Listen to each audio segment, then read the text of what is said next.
La primera pregunta para comenzar esta jornada es: ¿quién es realmente Antonio Skármeta? ¿Cómo lo definiría? La última vez que me hicieron esa pregunta fue cuando yo tenía 22 años, era flaco, tenía pelo, andaba vagabundeando por el mundo, me subí en un barco de carga que partió de Tocopilla y cuyo destino era Tampa Bay, Florida, con un compañero de aventuras. Queríamos recorrer todo Estados Unidos porque habíamos leído un libro de Jack Kerouac que se llamaba En el camino, On the Road. Y queríamos vivir una vida no burguesa, alejados completamente de la protección familiar. Y nos conseguimos un auto viejo, un auto Plymouth.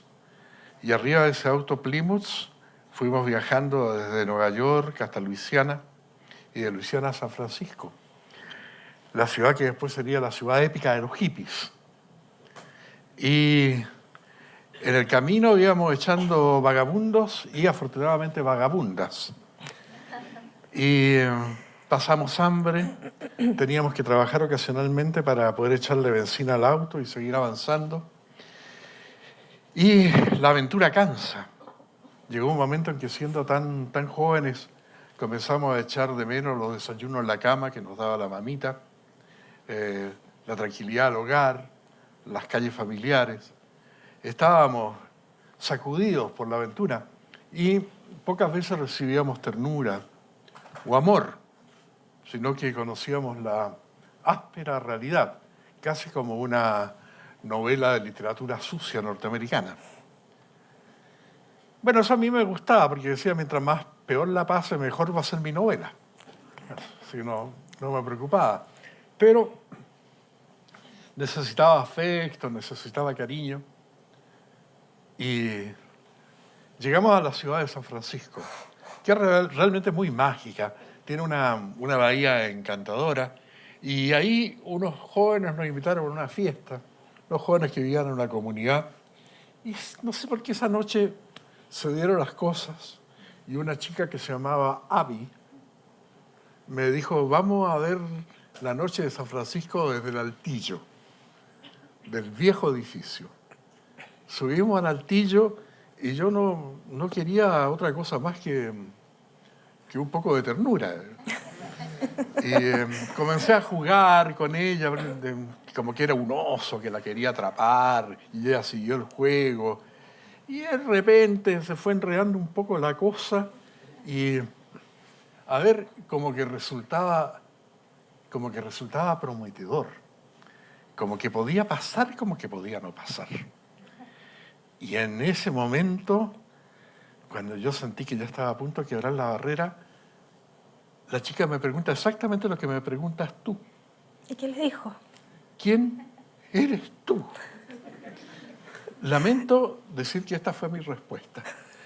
La pregunta fue peligrosa. Y la respuesta puede ser peligrosa también. Esta es lamentablemente la respuesta que tengo que retirar. Ni que me hubiera analizado toda una vida intentando hallar el débil núcleo de mi poder en el mundo, ni que hubiese estado meditando durante toda su linda asistencia cómo tumbarme, cómo hacerme pedazos y reintegrarme al mutismo hosco del aturdimiento que cuando emanó de su garganta, con esa boca que ansiaba besar la pregunta de quién era yo, qué quería que le dijera, que le contara esa noche la historia de mi vida, y qué historia sin cabeza iba a alargarle si no le contara con pelos y señales la de mi padre y la de mi abuelo Esteban, sumergiéndose en el Adriático desde un segundo piso en la isla de Brač, frente al puerto de Split en Yugoslavia, cuando tenía 18 años. Y qué historia sin cabeza y más estúpida la de mi abuelo, sin que le dijese quién fue mi bisabuelo Jorge, viviendo en una aldea campesina, hablando idiomas extranjeros y algunos cuantos dialectos, leyendo a Goethe en alemán por las noches y ordeñando las vacas en la madrugada, contándole el Fausto a los pobladores cuando se trataba en las reuniones de estirar la lengua y acabar el vino de Yugoslavia y la fuente con las gigantescas almendras para mascarlas entre cuento y cuento, fortificándose mientras se le saca las entrañas a la leyenda, sin grandes aspavientos, seguramente distraídos, arrancando las migas de harina del pan, destrozando su celestial levadura y haciendo con ellos apretados montoncitos para golpearlos con un dedo a lo largo de la tabla de la mesa, mientras la noche del sábado avanza y llega el amanecer del domingo, colorado y gordo como un gallo, poblado de campanas y de desayunos para los hijos que viajan a Split a las competencias de básquetbol contra los turcos o los rumanos, y a qué por qué iba a contestar inteligentemente, sin hablar de mi madre Magdalena, que me parió sorpresivamente en noviembre del 40 en Antofagasta y no en Brach ni en Hiroshima, y del viejo don Cosme, padre de Magdalena, displicentemente echando su vida detrás del mesón de un almacén apolillado en Prat, esquina de Esmeralda, llenando incansables cartillas de 500 pesos para hincharse de oro, jugando a los burros en la pista de arena del hipódromo de Antofagasta, y de Elena, su esposa, tejiendo calcetas y jerseys y friendo en una cocina a carbón pejerreyes vivos, saltando alegremente sobre la sartén, y saber responder por qué Cosme estuvo con Elena y la engendró, por qué Magdalena recibió a Antonio, mi padre, y me echó el mundo, y después saber responder por qué soy amigo de Manuel, de Samuel, de Fernando y de Jaime, y por qué obtuvo un 7 en un ramo tan insensato como la lógica simbólica cuando entré a estudiar filosofía en la universidad, y por qué hay gente que desprecio y gente que amo, y por qué he escrito cuentos con títulos como Al trote o ¿Quién es el dueño del mundo?, y por qué soy escritor y no ministro de Obras Públicas del Principado de Mónaco, o un pianista homosexual ejerciendo sus encantos en algún burdel de Vivaceta, o un sucio falsario inventando historias de neuróticas y escribiendo para regocijo de señoras con barbas, novelas rosas con palabras sucias y ribetes floreados. ¿Y por qué no me suicidé cuando tuvo la real gana de hacerlo desde un 10º piso y me hice pichí en los pantalones de solo mirar para abajo? Y me acosté serenamente y al día siguiente fui al colegio muy temprano y asimilé perfectamente el secreto de la clase de historia. ¿Y por qué el mar de Antofagasta no se me sale de la cabeza? Y la negra compañera de Río de Janeiro, y yo y el loco de Malbrán, echados sobre la playa Flamingo, mirando volar las palomas sobre el océano Atlántico, hablando de Platón, con la emoción de querer acostarnos con las 2 muchachas que descansaban cerca, en traje de baño, a 10 metros nuestro, y la marihuana en Panamá, y la nefritis, que me jodió 3 meses y me reveló el mundo mientras se me pelaba el trasero de tanto estar echado sobre la cama del hospital. ¿Y a qué? ¿Por qué? ¿A quién podía decirle quién era yo sin transmitir del mismísimo poeta Saint John Perse, que justamente, metido en el bolsillo del chaquetón, aguantaba ahora el peso de Abby con sus toneladas de preguntas, brotándole quizás como una protesta a la fugacidad de las cosas y al sinsentido, y al hijo de un chiflado chileno que podría caerle en el vientre si no se andaba con cautela. Y después de haberme dicho en un minuto todas esas cosas en el corazón, no le dije nada. Era difícil la pregunta. Era difícil. Yo no la puse. Pero debo decir que me siento orgullosa. Soy la segunda mujer que se la hace en la vida. Eso es un mérito. De todo eso... That could be the start of something good. Claro. Ese es un tema de Chet Baker. Muy Así bueno. es. ¿Qué pasa con Antofagasta? La playa de Antofagasta nunca pudo salir de la cabeza. Nunca. Nació ahí. ¿Qué recuerdos hay? ¿Hubo infancia en Antofagasta? Sí, ¿O solo mira, nació en Antofagasta? No, nací en Antofagasta, hubo una infancia, nací en la casa. En esos tiempos las matronas iban al hospital y sacaban al niñito. Y mi mamá cuando me vio me encontró muy bonito. Fue la única persona que coincidió con ella misma, el resto se abstuvo. Y en Antofagasta crecí y moldeó mi sensibilidad, porque estamos hablando no de la Antofagasta que ustedes ven ahora en la prensa, que es una Antofagasta llena de migrantes, con toda la potencia de las exportaciones de cobre y toda esta parafernalia que hay de gran ciudad. Era un pueblo donde el único verde que se veía era la Plaza Colón. Todo el resto no había árboles. Y Antofagasta tiene una presencia física de esos cerros pelados y el puerto. O sea, había esta cosa de esa naturaleza del cerro tan muerto, que es como si fuera el comienzo de la tierra, algo geológico, o el fin del mundo, algo tan modesto que te enseña lo que te enseñaban los curas. Polvo eres y polvo serás. Entonces eso me dio una gran lección de modestia, una sensación de lo frágil y poco que es el hombre. Al otro lado estaba el mar, que era puro movimiento, el color azul, los horizontes, los crepúsculos. Y la curiosidad por partir, por salir de ese pueblo. Los marineros que llegaban y que bajaban, los turistas que recorrían la plaza, el tráfico que había allí en el puerto. Entonces, ganas irresistibles de irme. Amaba el pueblo y también amaba la posibilidad de la aventura, de viajar. Y a la larga eso fue siempre, ha sido hasta el momento toda mi vida. Irme y quedarme. Una permanente ansia de estar conectado y contactado con el paisaje, la cultura y la historia política de mi pueblo, y al mismo tiempo estando afuera, por distintas circunstancias, voluntariamente, o bien porque no quería estar en ciertos momentos de mi vida en el país. Ese vaivén entre la sequedad de la tierra y el movimiento del mar son imágenes fundamentales que orientan mi literatura. ¿Y hoy hay contacto con Antofagasta? Hoy hay en contacto en Antofagasta, porque me han invitado, me han dado premios, me han designado hijo ilustre de Antofagasta y todas estas cosas, pero yo recuerdo más bien los tiempos de los primeros amores, o el comienzo de mi literatura. ¿Puedo tomarme 2 minutos para contar una cosa? ¿No? Yo tenía una abuela que era una abuela croata, de ojos azules, bien grande, era bien gordita.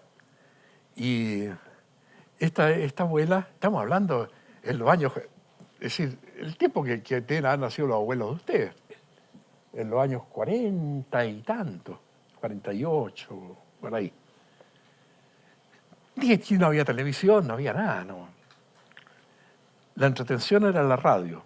Entonces mi abuela oía radio y les gustaban los melodramas patéticos que se transmitían después de la hora de almuerzo, que eran unos melodramas, pero llorones, cebolleros. No te puedes imaginar, y mi abuela alucinaba con esos melodramas. Y me tenía a mí sentado allí, ella al lado de la radio, y ella tejía chalecos incesantemente. Y no sé para qué tejía chalecos en Antofagasta. Decía que era para mandárselo a los parientes que vivían en el sur. Y yo tenía que estar, la lana se la tenía que sujetar así y hace unos movimientos con la lana y me iba escuchando la radio. Y sucedía que en Antofagasta la electricidad, la corriente, la energía era muy precaria. Entonces de repente se cortaba. Sí. Y en varias ocasiones se cortaba en mitad del episodio del melodrama. Y mi abuela se angustiaba, se enojaba, comenzaba a decir garabatos en croata, golpeaba la radio, pero estaba desesperada. Entonces se le ocurrió esta estrambótica idea de que, puesto que la radio estaba apagada, que yo le dijera qué podría estar pasando, cómo podría seguir la acción de la radio. Y yo, temeroso de mi abuela, les comencé a contar, mire, yo creo que está pasando esto. Ah, sí, sí, Antonio me decía, qué interesante. ¿Y tú crees que el conde va a tomar sangre esa noche? Sí, yo creo que el conde sí que va a tomar sangre. Bueno, entonces va a atacar a heroína, sí, va a atacar a heroína. Ah, sí, qué bien, sí, eso puede pasar. Bueno, y pasaba esto varias veces. Y un día sábado, en que estaba todo funcionando muy bien, habíamos almorzado, estábamos yendo a la comedia, la abuela apaga la radio y me dice, ¿sabes qué? Mejor que me cuentes tú. O sea, que tiene mucha influencia. Bueno, el mi comienzo de abuela. mi vida Ahí nace el como escritor. escritor profesional.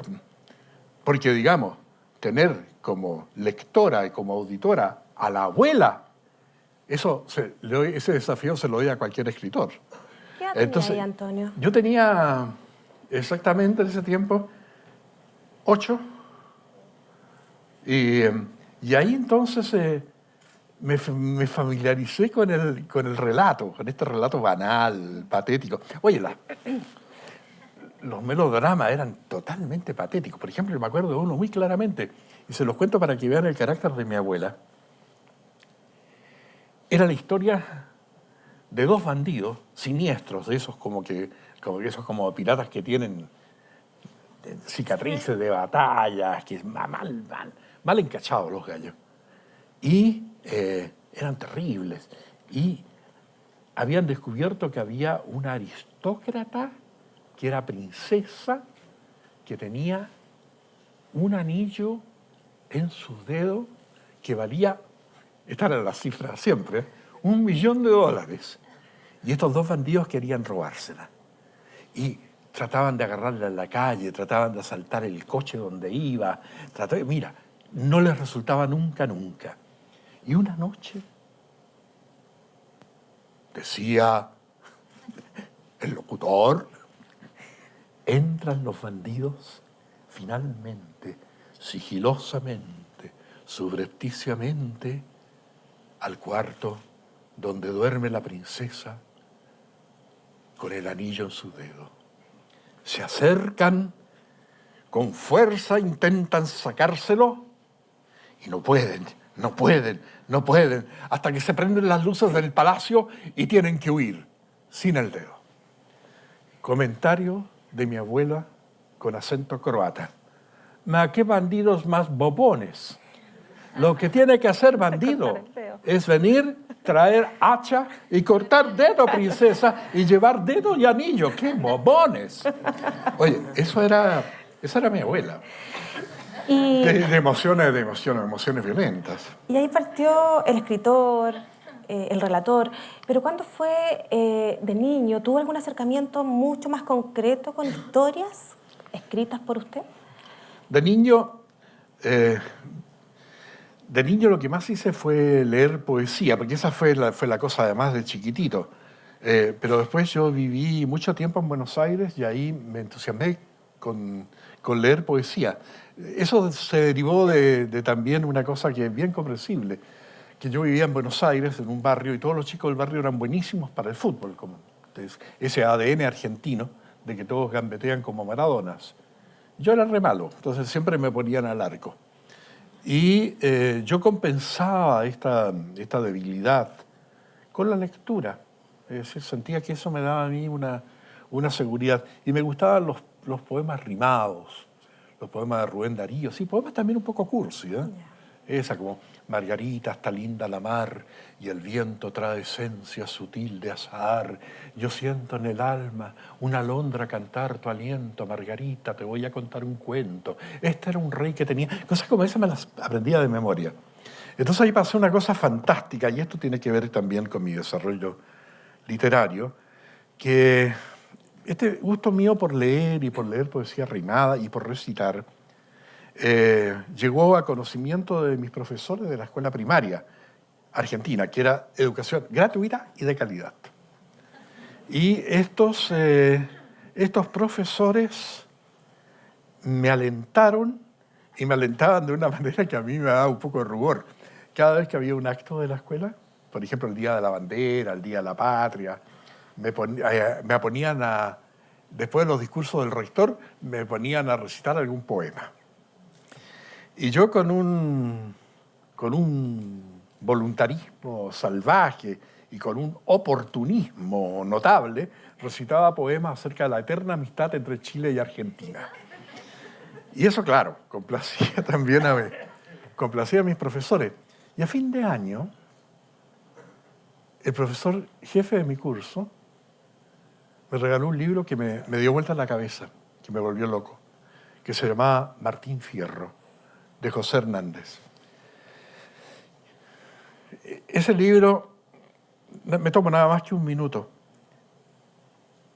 Ese libro me impresionó porque me reveló que hay una manera de decir las cosas desde la emoción y desde un sentimiento fundamental de la vida, que es la literatura, que difiere de todos los otros medios de comunicación.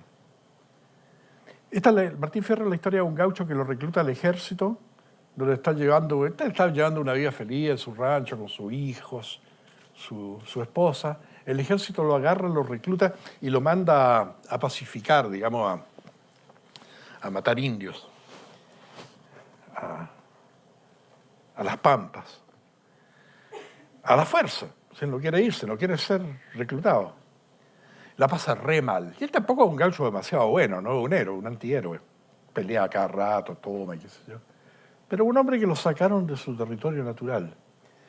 Y finalmente la pasa tan mal que no aguanta más y decide desertar.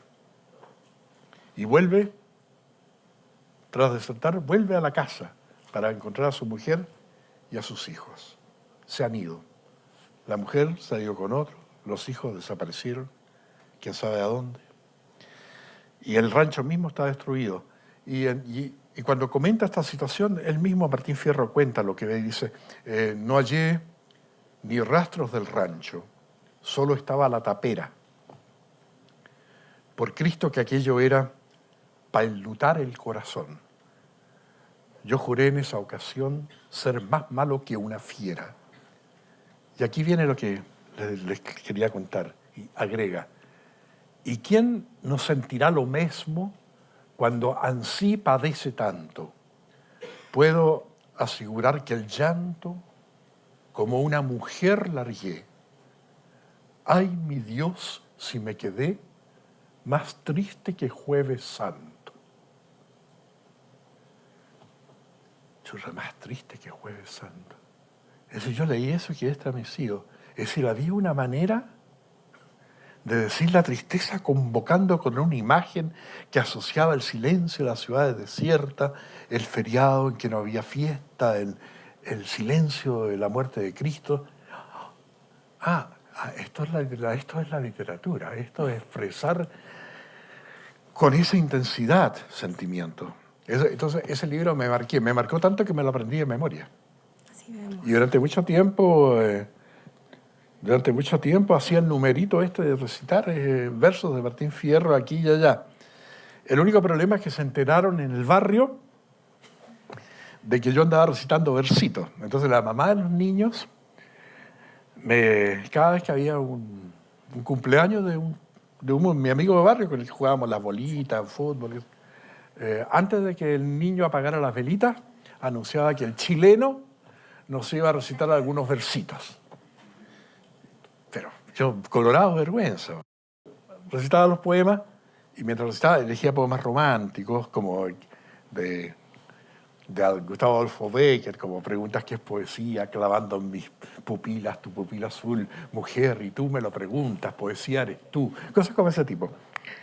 Y yo recitaba los poemas mirando a las hermanas de mi amigo, que me gustaban. O sea, era una estrategia también la poesía, obvio. Sí, pero siempre me fue mal. Pero no con las madres. Con las chiquillas, pésimo, pero con las madres, bien. Porque las madres encontraba muy, esta es una palabra muy argentina, ¿sí? Muy mono que un chico anda recitando poemas y que lo diga bien peinado, con gomina, y me regalaban entradas para el cine, me regalaban propinas y, ojo, me regalaban libros que yo leía. Y esos libros se fueron, ¿Qué era lo más valioso? fueron aumentando mi caudal hasta el momento que yo comencé a escribir mis propios poemas. Antonio, su vida está marcada desde pequeño por grandes hitos, nos contaba. el abuelo, la abuela, Antofagasta. Sabemos que después también el exilio, tema que vamos a tocar después. Entre todo esto, ¿hay temores? ¿Hay miedos? ¿Hubo temores? ¿Hubo miedos? A mí siempre me afligió un poco la inestabilidad de mi familia. Como yo era era nieto de croatas que habían emigrado, y después conocí la isla de la cual habían emigrado, eh, como hablaban un idioma raro en la casa, como estaban muy empeñados que ellos que no habían tenido nada, que nosotros, los hijos y los nietos, tuviéramos buena educación. Eso es lo que les importaba. Nosotros decían, no fuimos nada, no fuimos nadie, pero ustedes tienen que estudiar. Entonces nos exigían mucho. Hablaban con los profesores, cualquier queja que tenían los profesores nos significaba un castigo. Y yo veía que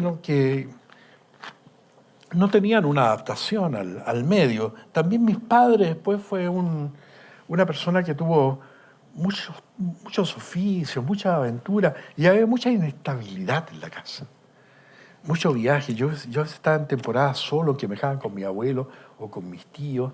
Después cuando fuimos a Buenos Aires en busca de Nuevo Horizonte, tampoco nos fue bien.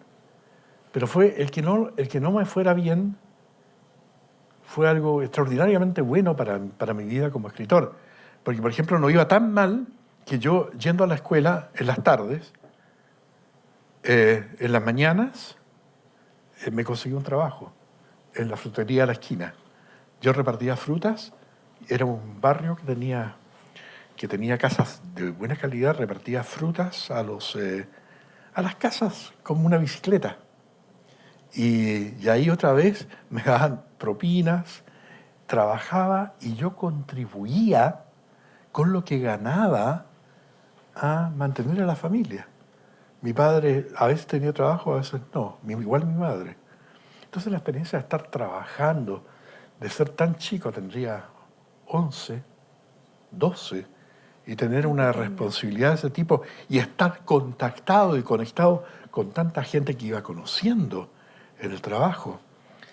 Me creó una sensación tan democrática de, de ser tan maduro a esa edad, de tener mis recursos, de conocer gente, que no sé, como que esa pobreza, ese fue el tiempo más feliz de mi vida.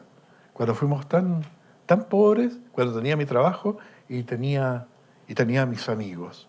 Y podía hacer mi vida en plena libertad. Porque ¿qué le podrían decir los padres a un chico que aportaba capitales para mantener la casa si llegaba a la medianoche, por ejemplo? Y en todo esto, porque podríamos decir que... No, perdona, que no contesté tu pregunta. Entonces a mí Digo todo esto porque yo he notado siempre que he tenido cierto miedo o cierta reserva hacia la inestabilidad. Todo aquel riesgo que yo tomé tanto y que nutrió mi literatura tan fuertemente al tener yo hijos, al tener yo nietos. Recuerdo, tengo como esa cosa que yo no puedo someter a mis hijos, a mis nietos, a la inestabilidad que yo tuve. Entonces me muestro frente a ellos de una manera más armónica de lo que yo realmente soy. Eso. Perfecto. ¿Y esa inestabilidad ha sido una constante en todos los ámbitos de la vida? O sea, el sentir este miedo a la inestabilidad en todos los ámbitos de la vida, en la familia. No miedo a la inestabilidad, sino que digamos, yo sería mucho más desordenado. Y tal vez yo hubiera llevado una vida mucho más locaria en todo sentido, sentimentalmente, familiarmente, que la vida ordenada relativamente que he llevado. Si no tuviera el peso de esa tradición familiar de desorden, que yo vi momentos de angustias en mis padres y en mis abuelos. Yo no, porque yo disfruté de la pobreza, pero al mismo tiempo qué triste tiene que haber sido para los padres ver que un hijo con un trabajo que le corresponde hacer, porque era un niñito, tenía que sacar su buena nota del colegio y tenía que traer plata. No, eso me preocupaba. Perfecto. ¿Y en lo emocional, Antonio? El amor, ¿qué significa en su vida? El amor, bueno, lo que dicen las canciones. Depende de la canción, Claro, depende de cuando tenía como 15 años, que cantaban los cuatro, The Four Aces, los cuatro aces cantaban Love is a many splendor thing. El amor es una cosa esplendorosa. Y después, qué sé yo, después ya cuando ya fui ya más grande, ya apareció uno que me interpretó muy bien, que era Mick Jagger, que cantaba I can't get no satisfaction. Ese me Ahí gustaba cambió el mucho. concepto. No, también, y también me gustaban los Beatles, porque eran chicos muy buenos. Yo la primera canción que oí de los Beatles la oí en Santiago.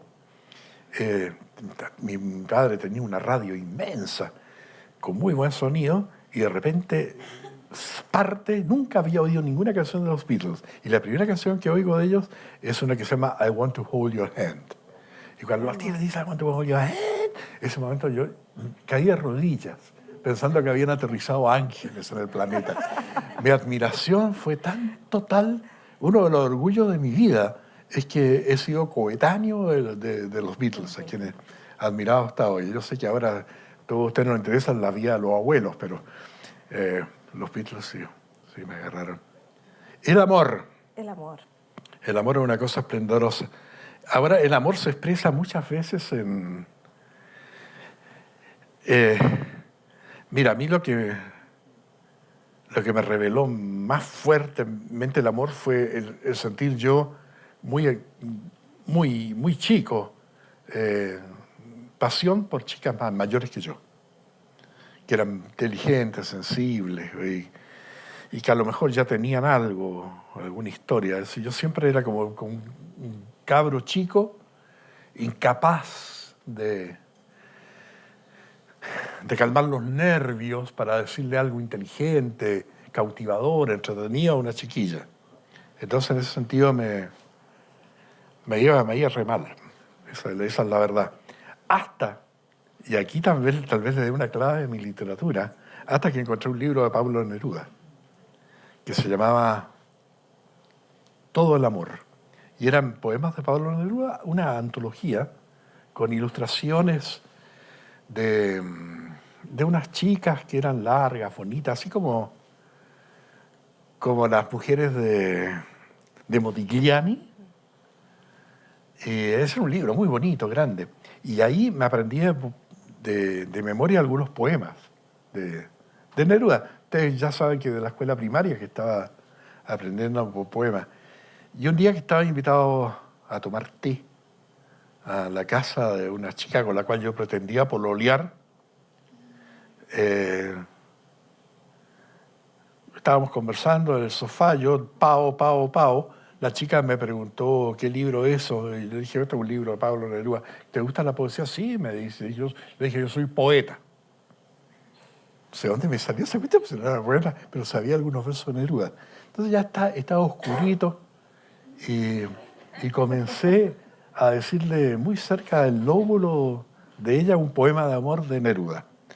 Terminado el amor, vi que su boquita estaba abierta y le di un beso. Y ella me agarró, dimos otro beso y qué sé yo, pues una cosa fue llevando a la otra.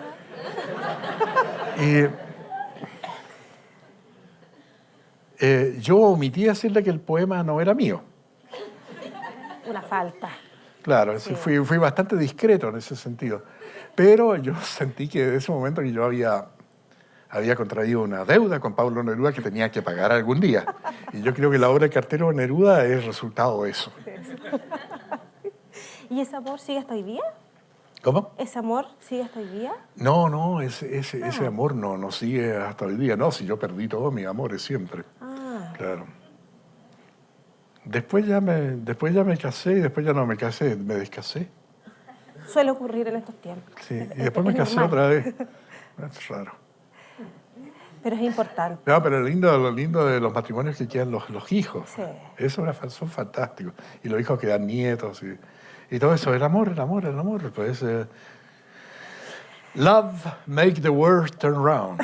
El amor es que hace dar vuelta al mundo. Y en mi literatura, para hablar un poco de literatura, hay una forma del amor en la manera como yo veo a los personajes, que son casi siempre mis héroes, antihéroes. Son personajes muy muy vulnerables, están muy heridos por la vida por distintas situaciones y con unas ansias enormes de ser amados y de amar. Y no se le dan tan fácil las cosas. Entonces, en mis personajes hay... ¿Cómo explicarlo?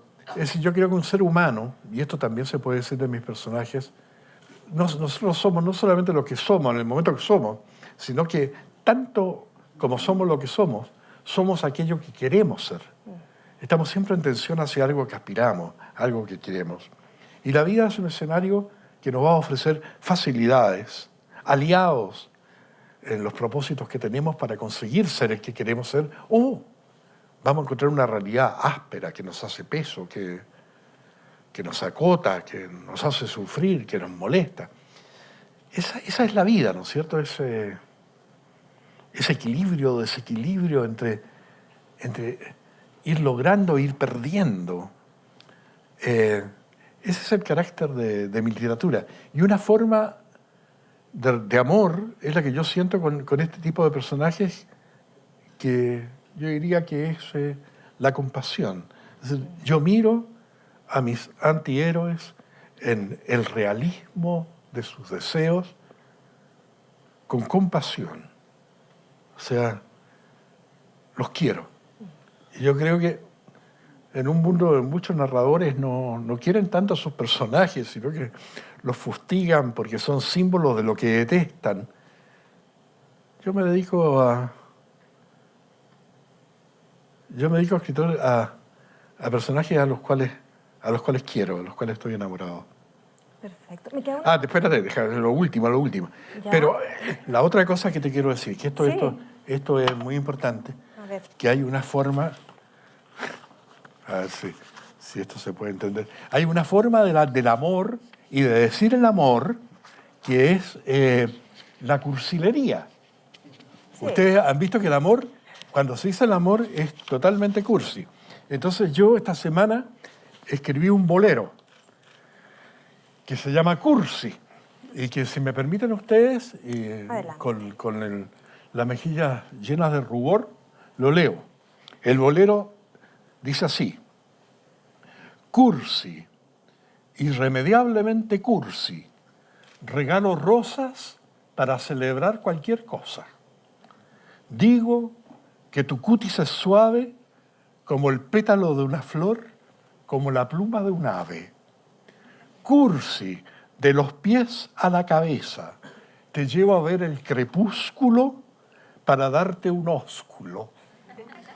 Y cuando miro la noche bella, no pierdo la ocasión de regalarte una estrella. Por favor, no reproches mis modales, ni rechaces mis caricias por convencionales. Pues Cursi fue también Romeo cuando le dijo a Julieta: yo por ti me muero. Y Cursi será el beso apasionado que selle nuestro destino ante el altar sagrado. Y perdona que la música que prefiero no sea la de Beethoven, sino la de los boleros.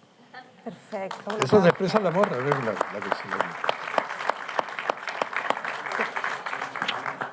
Sigue Pero siendo perdóname, que ya me fui con dos boleros. Es que quiero ahora leerle otro bolero que escribí esta semana, que es un bolero de actualidad. Este bolero se llama Sin fines de lucro. Yo te juro, mi vida, que mi amor por ti es puro y desinteresado. No me importa tu hacienda, tus tiendas de moda y departamentos. Es tu naturalidad, la verdad de tu sonrisa, lo que me maravilla. Y aunque fueras muy pobre y vistieras sencillo, yo te querría. Tantos hombres hay hoy que se relacionan en forma interesada. Dicen cosas de amor, pero en el corazón no sienten nada. Buscan acomodarse, se arriman a revistas a las ricas y fingen muy bien un querer que no existe. Pues yo no soy así, te lo digo aquí con todas sus letras. Yo no preciso lujos, te quiero por amor, sin fines de lucro. ¿Está bien? excelente. Fuerte, ¿sí? Fuerte eso de sin fines de lucro en estos tiempos. donde el amor ha cambiado un poco de locurcia Ay. a la relación con el lucro en muchas ocasiones. Antonio, me quedó una sola duda. Esta chiquilla que le preguntó hace muchos años quién era Antonio Skármeta, ¿fue un amor o pasó desapercibida por la vida? Esa que me preguntó Sí, porque la hacía rumaco y todo. en el altillo de San Ajá, Francisco. sí. Yo, honestamente, con mucho rigor, y sé que estoy en una institución académica y que debo utilizar alguna metáfora que sea clara, pero a la vez dinámica, debo confesar, voy a usar una imagen futbolística. Sí, se abrió el marcador. Perfecto, solo eso quería saber. Ya no me voy con la duda, ¿ves?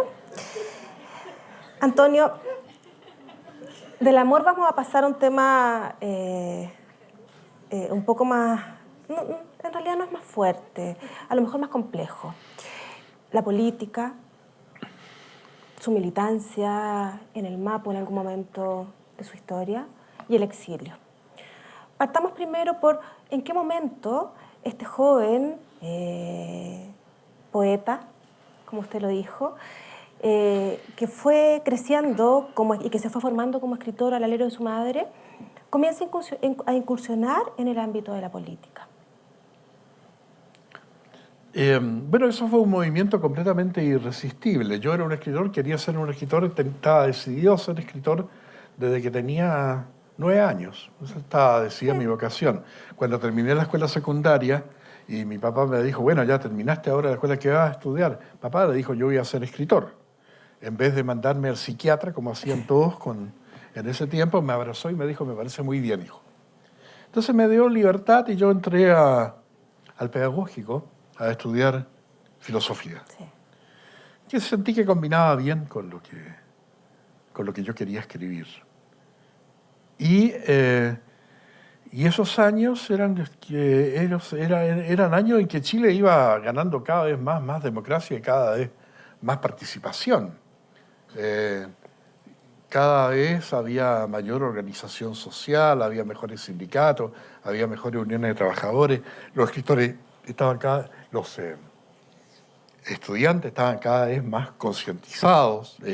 Estábamos comenzando a leer en la universidad también no solamente los textos clásicos de filosofía, sino autores de teoría política y todo eso.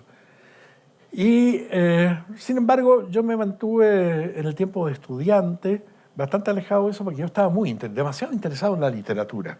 Y yo veía a muchos compañeros que estaban agitados por todo esto y los oía y conversaba con ellos, pero, por ejemplo, yo dirigía el grupo de teatro de la facultad, hacía obras de teatro clásico, Lope de Vega, Calderón de la Barca, hacía obras del teatro del absurdo, Edward Albee, Ionesco. Eso era mi mundo, escribir mis propias cosas, más los pololeos, más el rock and roll, más la fiesta, más el copete, la bohemia. No estaba muy metido en el mundo. Cuando termino la universidad, voy a hacer estudio de posgrado, voy a Columbia University, y cuando vuelvo de Columbia, vuelvo a Nueva York, hice el posgrado, comienzo a enseñar como ayudante en la universidad, y ahí ya son los años en que publico mi primer libro de cuentos, que me va bien con la crítica, y tengo como mis pequeños minutos de fama. Era como el escritor de moda cuando salió ese libro. Y en este año ya yo venía de vuelta de Estados Unidos y veo que en Chile distintas cosas se combinan. Los partidos políticos tradicionales marxistas comienzan a copar cada vez más escenas, tienen más partidarios y se anuncian nuevos cambios. Ya había un cambio interesante. Había ganado la democracia cristiana con Eduardo Frei Montalva. Había ganado las elecciones y la había ganado con una muy buena votación e introdujo reformas muy importantes. Y cuando pasan los años y viene el gobierno de Frei Montalva, que yo creo que hizo un buen gobierno, viene la ansia de que sean más y más rápido y más fuerte. Y viene sobre Chile en ese momento muchos momentos emocionales de búsqueda de identidad y de justicia que tenía, y de sensibilidad, que tenía muchos canales de expresión. Uno era la Revolución Cubana, que había sido una revolución violenta, triunfante, y que desarrollaba en ese tiempo una muy buena política cultural y que no se mostraba tan restrictiva en la expresión, en los derechos de expresión, como es hoy. Era un tiempo en que casi toda la intelectualidad latinoamericana se agrupó en torno al trabajo cultural que hacía Casa de la América y Cuba. Ese era un impulso muy fuerte que venía, un impulso revolucionario romántico, que se originaba en Cuba y en el éxito de Cuba. Por otro lado, había una cosa que era fantástica, era la energía de la nueva música, es decir, el rock y las distintas variantes del rock eran una especie de evangelio, y muchas de estas canciones eran canciones críticas y permitían a los jóvenes desempaquetarse. Y después viene otra cosa que a mí me resultó fantástico, ver el movimiento hippie. El movimiento hippie que proclamaba ahora el amor, la ternura, la admiración de la naturaleza, la libertad en la convivencia. Todas estas cosas llegaron a Chile simultáneamente. Venía rock, política y toda la cosa. Entonces tú me dices militancia. Claro, si yo veía un país injusto, si tú sabes que hasta hoy Chile tiene una de las mayores desigualdades del mundo y cualquier joven sensible quiere enrolarse en actividades que lleven algún día a mejorar esa situación.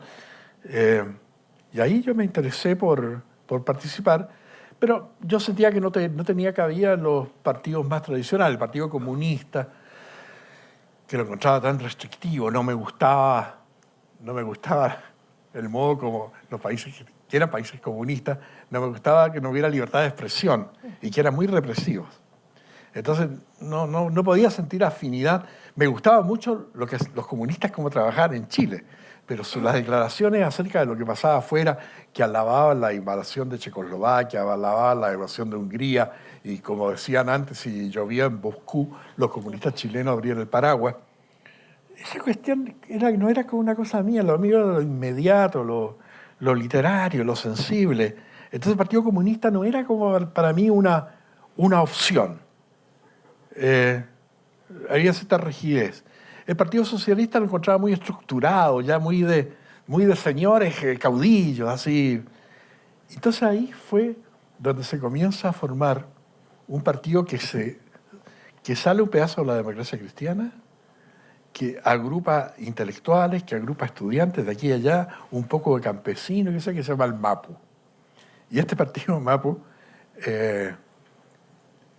comenzó a ser un partido como que daba respuesta a esto, una nueva actitud de izquierda, que no está en la tradición de los grandes partidos marxistas, que tiene cierto origen cristiano, porque una parte se desprende de la democracia cristiana y que está abierto a todas las teorías nuevas que hay en Europa, no solamente el marxismo tradicional, y que entienden los hippies, que van el rock and roll y que hacen el amor libre, que no censuran a una compañera porque anda con otro en caso que se enamore.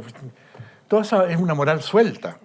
Entonces ahí yo me sentí cómodo y allí estuve colaborando hasta el día del golpe.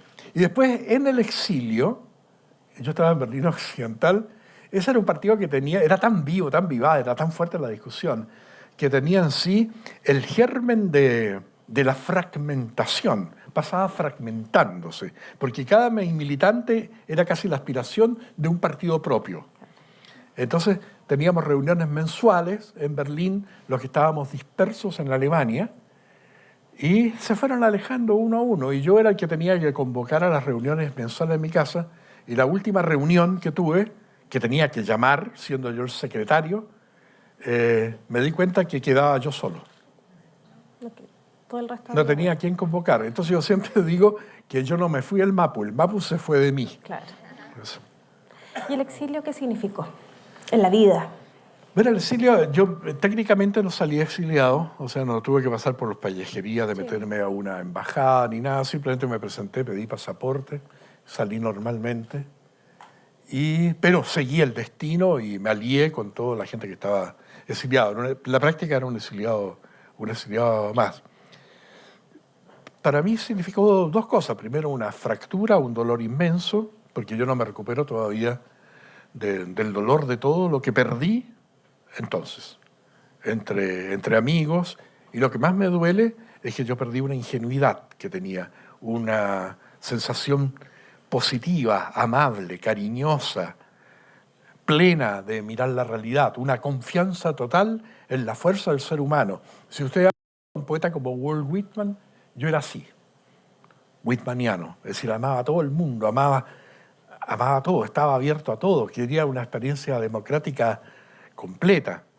Entonces, que gente, que ocurriera una tragedia así, en que chilenos mataran, torturaran, encerraran a chilenos, a mí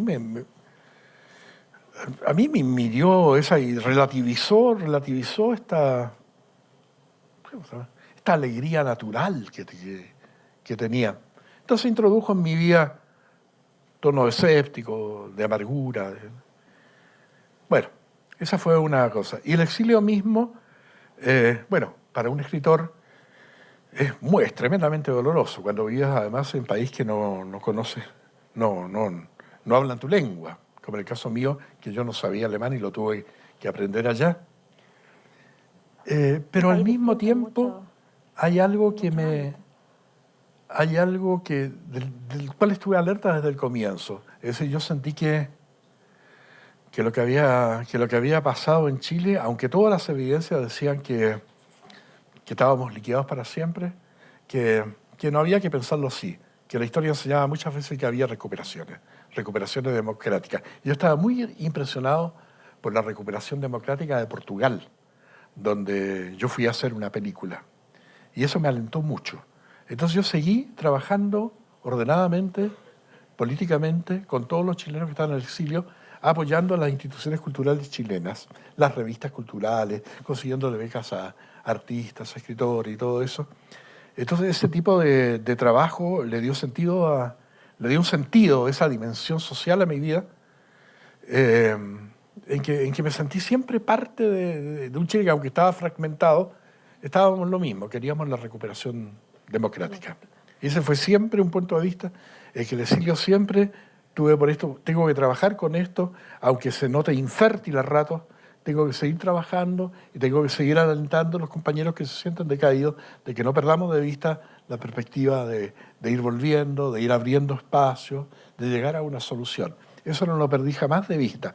Entonces, no hice lo que hicieron muchos latinoamericanos, que quedaron tan derrotados que se sumergieron en guetos entre ellos. Yo sentí que para poder hacer mejor mi trabajo tenía que vincularme con la sociedad anfitriona. O sea, tenía que aprender el alemán, tenía que vincularme con los artistas alemanes, tenía que hacer películas sobre Chile que se dieran en la televisión alemán, tenía que escribir libros que tendría que leer por toda Alemania, en que tratar y contar la cosa. Eso, pues. Es decir, era como un embajador de la democracia que vendría en Chile algún día. Y paradoja del destino, cuando llegó esa democracia, me nombraron realmente embajador en el país donde había estado exiliado, lo cual fue muy, muy chistoso. Claro, porque todos se quedaron de una pieza. Claro, pero usted, ¿para quién necesita el nombre de embajador si usted era embajador antes? Me dijo. Antonio, ¿y el retorno a Chile? ¿El retorno de la democracia? ¿Cómo lo tomó? Bueno, yo siempre quería volver a Chile, no lo perdí. Yo tuve nostalgia permanente de todo, de la sonrisa de la gente, de la cordialidad, de la relación tan armónica. Por eso escribí El cartero Neruda o un libro como No pasó nada, que trata del exilio. Es decir, lo que me gusta mucho es la relación que tiene la gente más sencilla chilena, el ansia de crecer, de estar informados, de disfrutar. Mira, ¿cómo decirte qué es lo que una pequeña historia nada más, de carácter político. Por ahí por el año 69, la Unidad Popular tiene que llevar un candidato único para las elecciones presidenciales del 70. Y no se ponen de acuerdo en ningún candidato. Había radicales, socialistas, comunistas, izquierda cristiana, que cada uno tenía uno y había una bolsa de gatos que nadie salía con nada. Y pasaba el tiempo y no había un candidato. Y el Partido Comunista decidió que Pablo Neruda fuera precandidato a la presidencia de la República, como diciéndole a los otros, oiga, escuchen lo siguiente, si ustedes no se ponen de acuerdo con algún candidato, nosotros tiramos a la pelea a Pablo Neruda, que no era un hombre pequeño. Entonces, Neruda alcanzó a hacer, antes de que se designara Allende el candidato, alcanzó a hacer una pequeña campaña política, que yo lo tomo en mi película Ardiente Paciencia y lo tomo también en mi novela Cartero Neruda, esa pequeña campaña. Y un día, domingo, yo digo, qué curiosidad tengo de ver cómo un poeta hace campaña política. Y me fui un día domingo a las 11 de la mañana a una población re pobre, del Macul para adentro. Y Pablo Neruda estaba ahí abrigado, era un viernes, abrigado con un poncho, bien, y había una tarima de madera donde dijo un discursito político. Pablo Neruda estaba muerto de sueño y la gente que estaba allí se vi que había sido llevada por los partidos. Frío, había llovido, estaba con los pies en el barro, las viejas con las guaguas, ahí como 200 personas. Y termina el discurso de Neruda y seguramente estaba con la camioneta que lo llevaba a otra población a decir el mismo discurso. Y cuando se quiere ir, esta gente que había allí comienzan a gritar, no se vaya, y comienzan a gritar unánime. Poema, poema, queremos poema.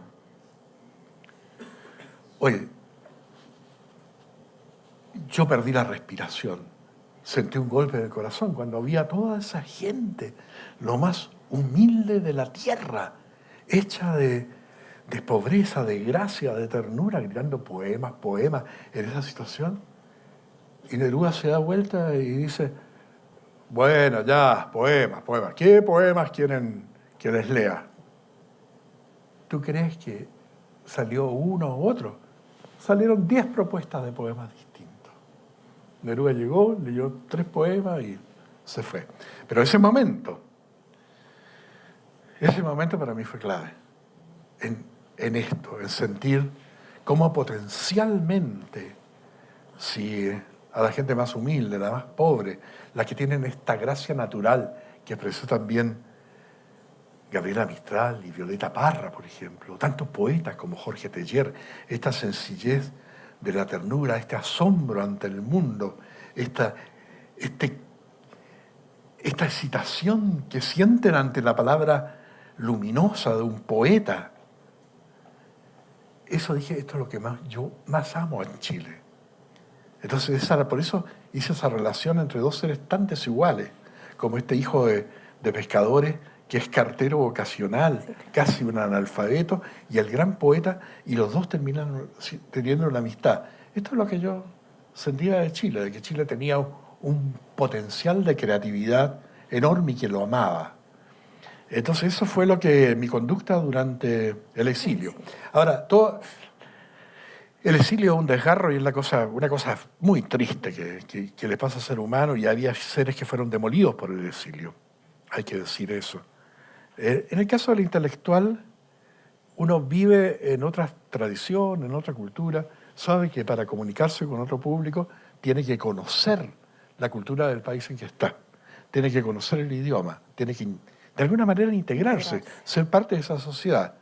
Y entonces, a la medida en que vas conociendo el mundo, en que vas leyendo en distintos idiomas, comienzas a conocer esas culturas y tu alma se va democratizando más, va dejando entrar más cosas.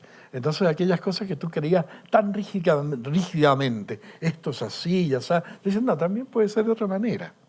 Aquí en Italia resolvieron esto de otra manera. En Alemania hay esto. ¿Entiendes? Hay una experiencia de la vida que te hace más tolerante, más abierto, más Hay una sensible. Tiene ese esperanza aspecto, también. digamos, ese aspecto positivo dentro de todo lo negativo que tiene, ¿no? Así es. Y hay una esperanza también, ¿no? Al conocer otras experiencias fuera. O sea, Antonio, ¿y su literatura, cómo está influenciada por esta experiencia en el exilio? O al revés también, ¿cómo su literatura ha aportado a la democracia a este país? bueno, a ver, yo quería escribir, yo no sé si tengo esta hojita aquí o no, deja ver si la traje, gracias.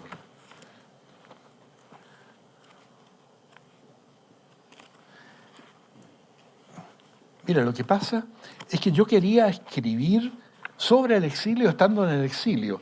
Y es muy difícil cuando uno está viviendo en la situación de exilio, distanciarse de ella y comenzar a escribir. Es lo mismo que si te dijeran, bueno, describa su corazón mientras está latiendo. Tú estás muy atento a que tu corazón lata, que esté palpitando. Pero de ahí a, aquí está, de ahí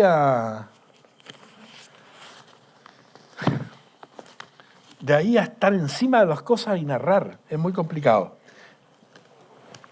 Mira, yo estaba bastante desesperado los primeros meses de exilio y notaba que el exilio era una cosa tan enormemente patética, porque todos pasábamos llorando, no solamente llorábamos, pero la única comida que comíamos era las empanadas con la cebolla, sino que estábamos deprimidos por todo lo que sucedía en Chile. No había semana en que no recibieran la noticia de que alguien fue apresado, que fue asesinado, de que alguna medida restrictiva había En fin, nuestra propia situación de cada uno, el que estábamos allí, era muy mala. Yo decía, ¿cómo escribir sobre el exilio de una manera que no describa solamente el patetismo de lo que vivimos, sino también que recupere la energía de lo que fuimos y las aspiraciones que tenemos de salir de esto? Este es un tránsito largo y doloroso. Y yo comencé a ver de que los hijos de los exiliados comenzaban a tener una respuesta. Comenzaban a tener una energía para vincularse con el mundo real en que vivían sin dejar de ser los hijos que venían de un país herido.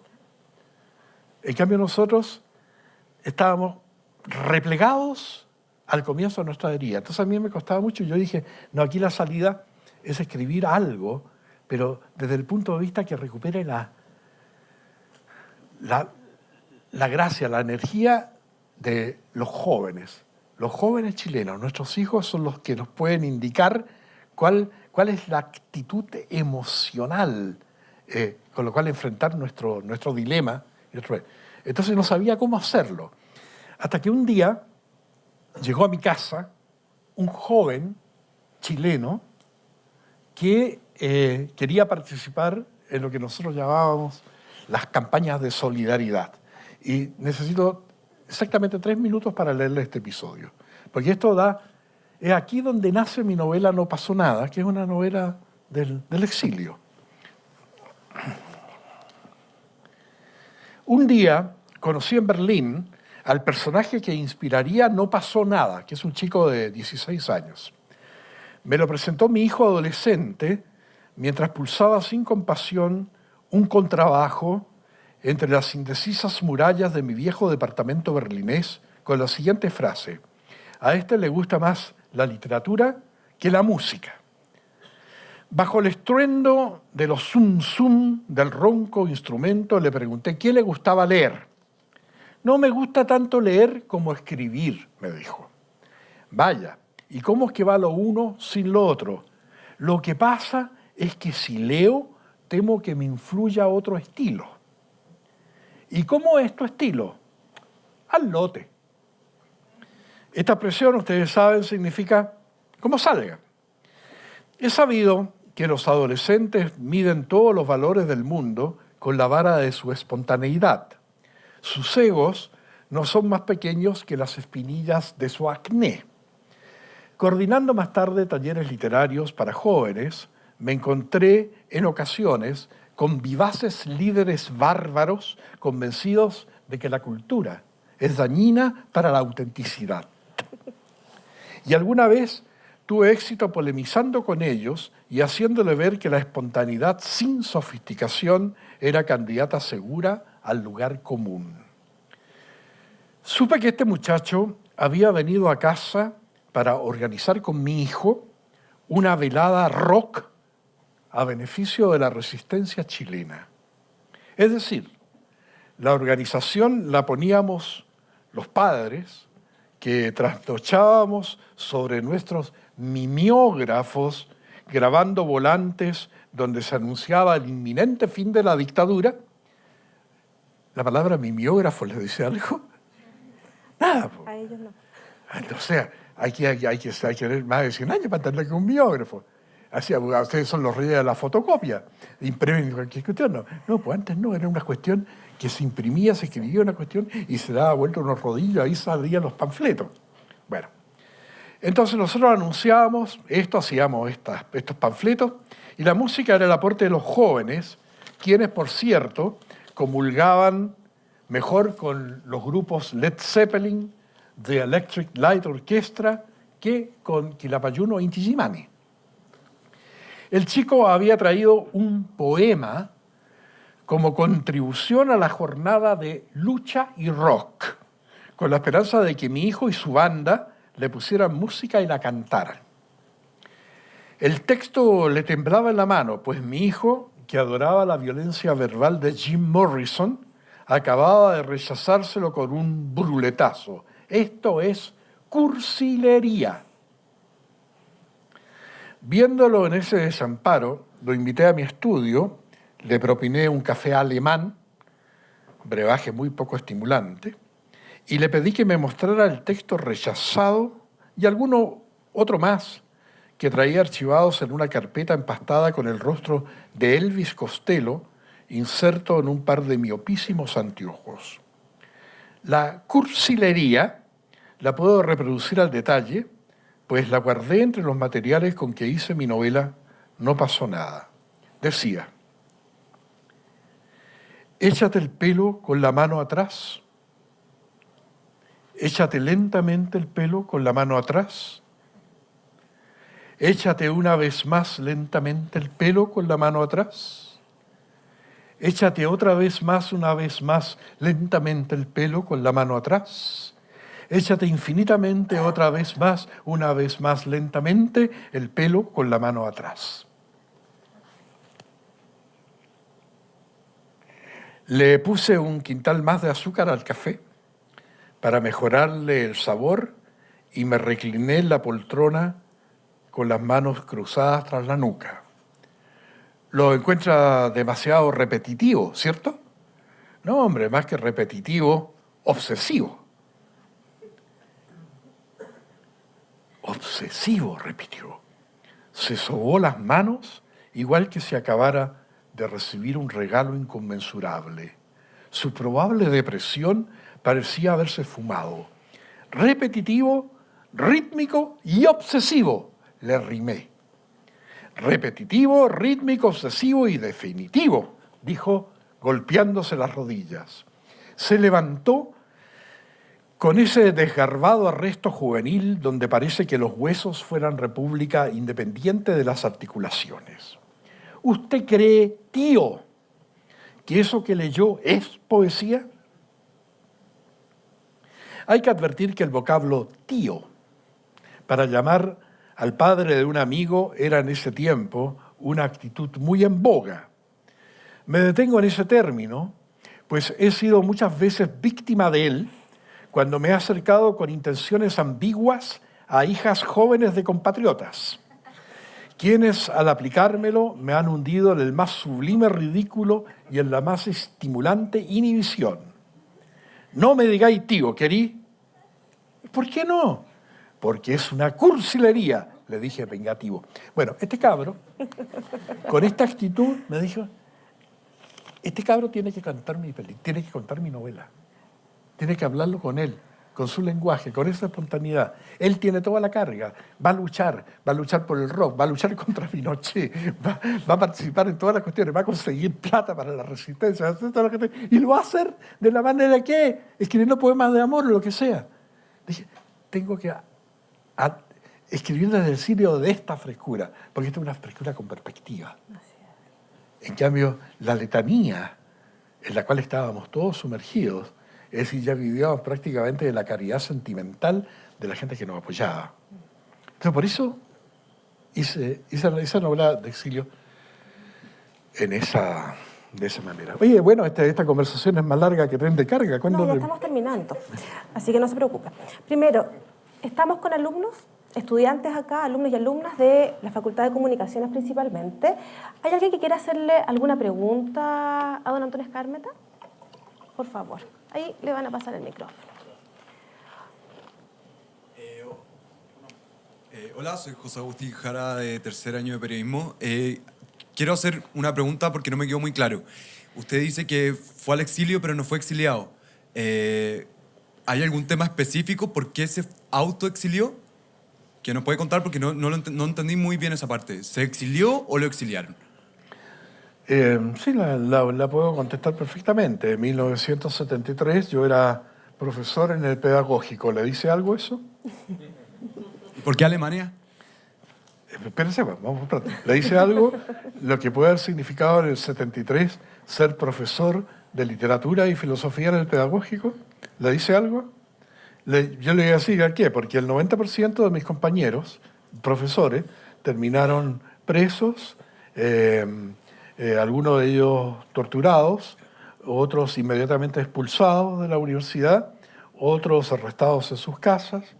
Entonces, los que vieron que estaban pasando esto, corrieron a asilarse a algunas embajadas. Y fue...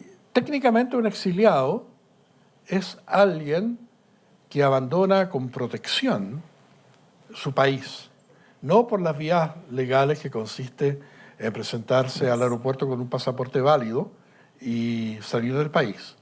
Ese no fue mi caso. Es decir, muchos de mis compañeros que sobrevivieron la violencia del golpe se asilaron en embajadas, o algunos de ellos se fueron a la clandestinidad, desaparecieron. Fueron muy pocos los que sobrevivieron, digamos, 20% los que lograron sobrevivir de toda esa comunidad enorme de profesores que había en la Universidad de Chile, que lograron subsistir con problemas, pero sin problemas graves, una minoría. Todo el resto sintieron que estaban amenazadas sus vidas, y sin duda su trabajo, porque perdieron su trabajo y quedaron cesantes. Entonces a mí me pareció, yo no quería vivir en un país con una dictadura militar, simplemente. Y yo busqué el camino de salir legalmente y pude salir legalmente. Pasé angustias, pero salí. O sea, técnicamente yo no era un exiliado, en el sentido de que no tenía estampado en mis documentos una L de que no puede volver, y tenía pasaporte. Muchos otros compañeros andaban buscando pasaporte y les tenía que dar un pasaporte de las Naciones Unidas que era de color celeste, por lo cual le llamaban blue jean. Bueno, no tuve ese problema. Tuve otros problemas en el momento de partir, pero no tuve ese. O sea, técnicamente yo no era un exiliado. Es decir, emocionalmente todo, sí, mi conducta fue siempre la de un exiliado, y toda mi literatura y mi acción política fue la de un exiliado más. Solamente que tenía pasaporte. ¿Y por qué Alemania? ¿Por qué Alemania? Yo no tenía nada que ver con Alemania, no sabía el alemán, no sabía absolutamente nada, pero ¿qué son las cosas? Fíjate que el año 72, una cosa que sonaba mucho en ese tiempo, que era la solidaridad internacional. Era algo emocionante, muy impresionante. El año 71 yo había escrito el guión para un director alemán que hizo una película en Chile, que era una semi-documental sobre lo que estaba pasando en Chile y transcurría en una población. La historia de una chica que era secretaria de una candidata política se llamaba Carmen Lazo, socialista, y que en vista de la difusión que había en Chile, la efervescencia que había en Chile por construir futuro, decide abandonar su idea de ser secretaria y se transforma en educadora de lenguaje en las poblaciones. Esa es la historia. La película se llama La Victoria y fue estrenada en Alemania 2 días después del golpe. Así que tuvo una visibilidad, fue vista por millones de personas. Ese director, cuando volvió a Alemania, hizo la película, toda esta cosa, yo me quedé acá y cuando se enteró lo del golpe en Chile, llamó por teléfono a mi casa y me dijo, te he mandado a ti y a Raúl Ruiz. ¿Usted conoce al cineasta Raúl Ruiz? Le he mandado a ti, al cineasta Raúl Ruiz, pasajes para que salgan inmediatamente de ahí. Y efectivamente nos venía muy bueno, porque no teníamos plata para comprar pasajes. Y salimos juntos en el mismo avión con Raúl Ruiz. Un avión Lufthansa.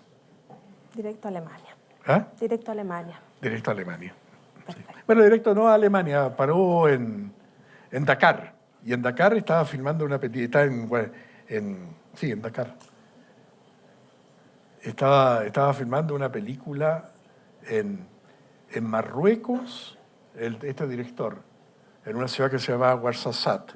Entonces nos dijo, como el avión había aterrizado allí, que nos fuéramos a reponer a un hotel en el desierto donde estaba filmando esta película. Y ahí estuvimos una semana con Ruiz. Así que él nos mandó los pasajes. Por eso fui a dar a Alemania, porque después él consiguió un contacto para que yo tuviera una beca en Alemania. Así. Y después aprendí el alemán, y después me enamoré de una chica alemana y decidí aprender alemán para poder hablar con ella.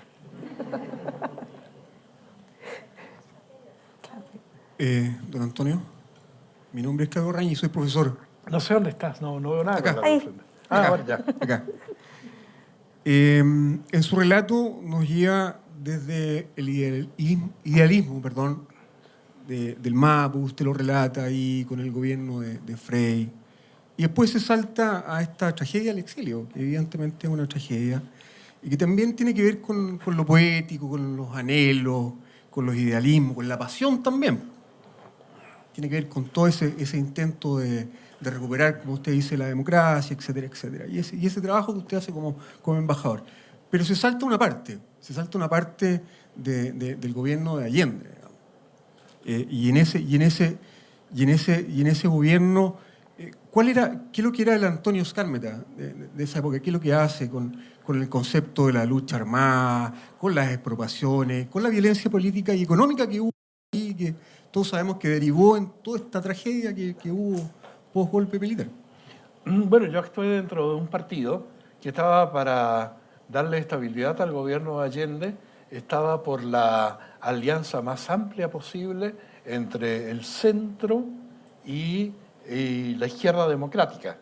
Es decir, lo que nosotros queríamos era una alianza centrista donde los partidos mantuvieran su identidad, pero que estabilizaran en una dirección unidireccional al gobierno Allende, que estaba confundido entre dos tendencias, una que era más revolucionaria y otra más conservadora.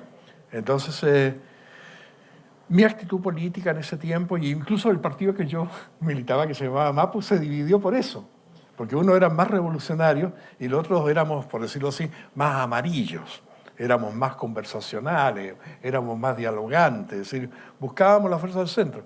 Por ejemplo, yo creo que un partido como el MAPU al que yo pertenecía se hubiera sentido en ese tiempo completamente feliz con lo que pasó a ser después la Concertación. Yo creo que ese era el proyecto del MAPU, pues se llamaba Obrero y Campesino, donde había re poco obrero y re poco campesino, éramos todos poetas y estudiantes. Pero en fin, esa era mi actitud. Y claro, y en ese tiempo, entonces yo no concordaba, como no concordé nunca con las actitudes más extremas de desestabilización, de amenaza de la constitución precaria que se tenía.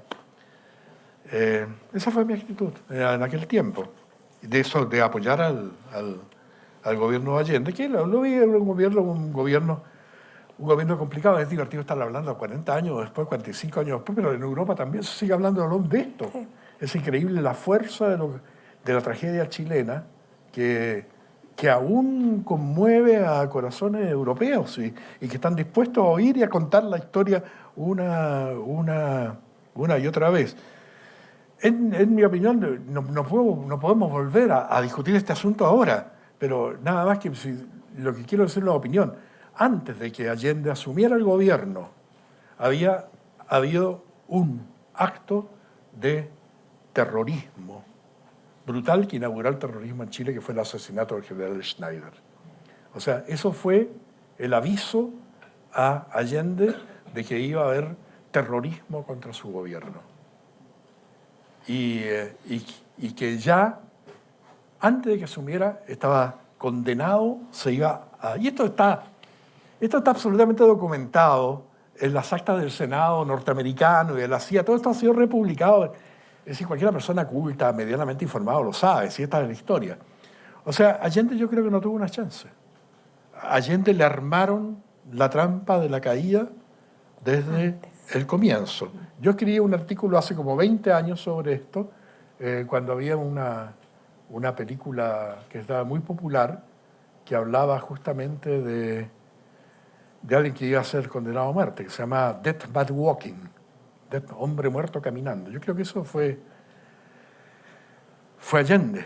Hiciera lo que quisiera, estaba sellado su destino. Si a eso se le agrega de que la corrupción política de Allende era bicéfala, porque quería dos cosas distintas al mismo tiempo, lo cual vino a complicar el escenario, eso completa la tragedia. Bien, hemos hablado hoy día de muchas cosas. Última pregunta, por favor, en honor al tiempo. Adelante. Una pregunta, ¿se escucha? Ahora sí se escucha, ok.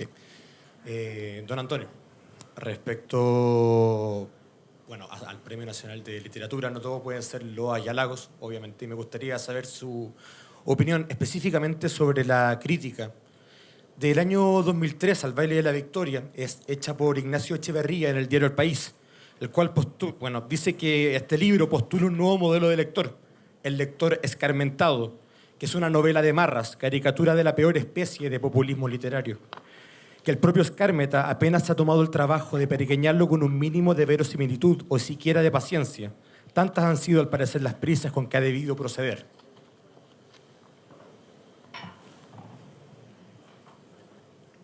Saber qué opina usted sobre la crítica y también los bandos lemebelistas. No polemizo con críticas. No polemizo con críticas, ni polemizo con detractores, ni polemizo nada. Es el divino derecho de los críticos a hacer lo que quieran.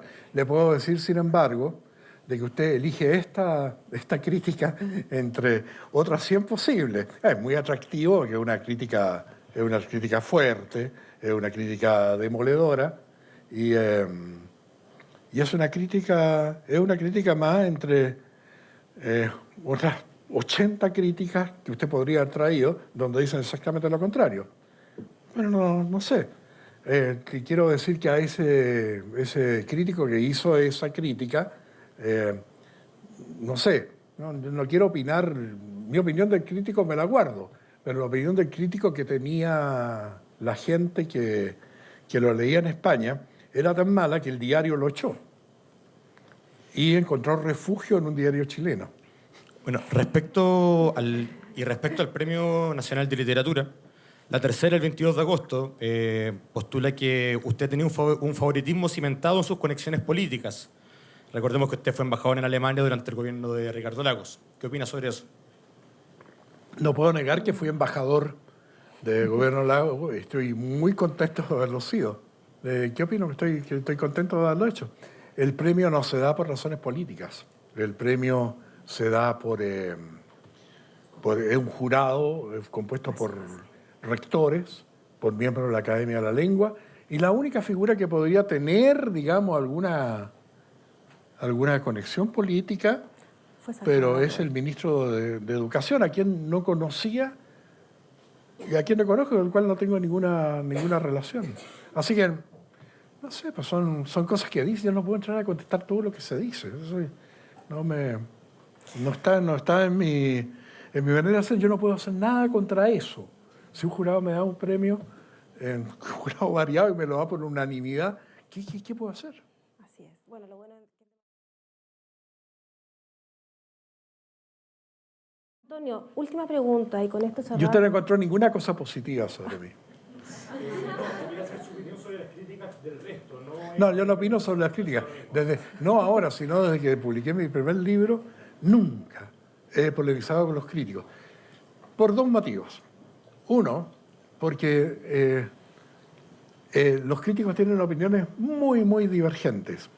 Pongamos el caso del baile de la Victoria, donde usted extrajo de una crítica un clavel negro, letal.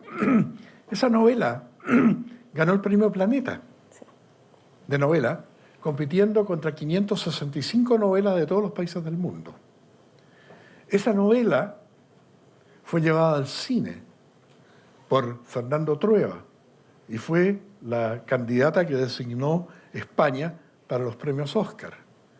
Esa novela ganó en Italia el premio Ennio Flaiano, que es uno de los premios más distinguidos que se dan en Europa.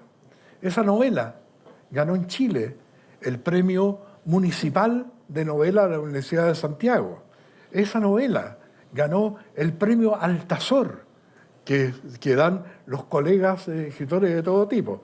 Entonces, querido amigo, teniendo yo un ramillete de críticas sobre esa novela y todo lo que pasó con esa novela, que incluye, supongamos, un repertorio de 100 críticas, de las cuales, de esas 100 críticas, hay 5 que son negativas y 95 en el mundo, porque la novela está publicada con éxito en inglés, en francés, en alemán, en italiano, en griego, en, no sé, póngale varios idiomas y probablemente le diga todo eso sí, y con éxito de crítica extraordinario.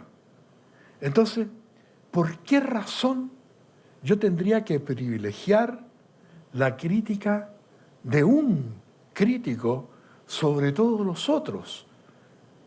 Críticos además que son de diarios de una gran magnitud y presencia internacional. Entonces, yo tendría que ser, para dejarme conducir e impresionarme por eso, en circunstancia de que voy ganando la pelea 9-1 y en mejores estadios que el modesto estadio rural donde este señor juega, tendría que ser masoquista para dejarme guiar por la crítica mala y no entusiasmarme por todo el festival de críticas buenísimas. Pero, don Antonio, usted se queda solamente con las críticas buenas entonces y las críticas malas no las considera para quizás mejorar o hacer mejores obras. Ahí viene el segundo punto. Yo no puedo hacer nada frente a eso. Yo soy el que soy y escribo como soy. Y un crítico no me va a cambiar, ni para bien ni para mal. Imposible. Eso es muy bien. Sí. Bien, queremos agradecer. Nos faltó la última pregunta. ¿Qué significó el Premio Nacional de Literatura? Mira, yo he tenido hartos premios internacionales de distinto nivel y magnitud y todos ellos han sido muy significativos en mi vida y me han permitido ser lo que he querido ser siempre, un escritor libre, profesional. Estoy muy concentrado en mi vocación, en mi vida como escritor. Y en Chile siempre hay un tono, ha sido muy complicado, Chile es muy complicado para los escritores. Hay siempre grupos, tendencias, es más exigente con sus escritores, los críticos son más severos, los grupos se abanderizan con uno u otro escritor, y cada vez que había un premio nacional, las polémicas y lo que han dicho los propios premios nacionales son horrorosas. Les recomiendo que lean un libro de Farideh Serán que se llama La guerrilla literaria, donde vean cómo atacaron y cómo demolieron a Pablo Neruda, las cosas que le han dicho a Gabriela Mistral, las cosas que le han dicho a Pablo de Roca. No se pueden imaginar las cosas que le dijeron a Raúl Zurita cuando le dieron el premio nacional, se lo querían ahorcar en la plaza pública. Entonces, Chile es un país complicado. Hay hostilidades en el ambiente, hay agrupamientos, y también hay un entusiasmo pasional por la literatura. Me gusta más este autor que otro, y porque me gusta este me gusta tanto que yo quiero que este sea, y me enojo si no sale este. Eso es bonito también, pero en Chile es difícil. Entonces, tener el premio máximo que da el Estado en una larga tradición de escritores, 52 a un versiones, escritor ya. que Sí. ha escrito todas sus obras con personajes chilenos, desde los jóvenes estudiantes secundarios que aparecen en Desnudo en el Tejado, en El Entusiasmo, en Tiro Libre, la clase media chilena, el exilio, No pasó nada, la relación del pueblo con el poeta en El cartero de Neruda, la historia de la chica, una chica que quiere ser bailarina y que es hija de un detenido desaparecido en el baile de la Victoria, la reconstitución democrática, Los días del arco iris, donde se cuenta la epopeya del no a Pinochet, el hecho de haber estado en el exilio, de haber participado en Chile, es decir, de estar total y absolutamente repleto de Chile y dedicada toda mi creación a Chile. Que el Estado chileno te dé ese abrazo es tremendamente reconfortante. Es uno siente una gran paz y una tremenda emoción. Quiero agradecer, Antonio. Muchas gracias por compartir con nosotros hoy día. Quiero que le brindemos un aplauso.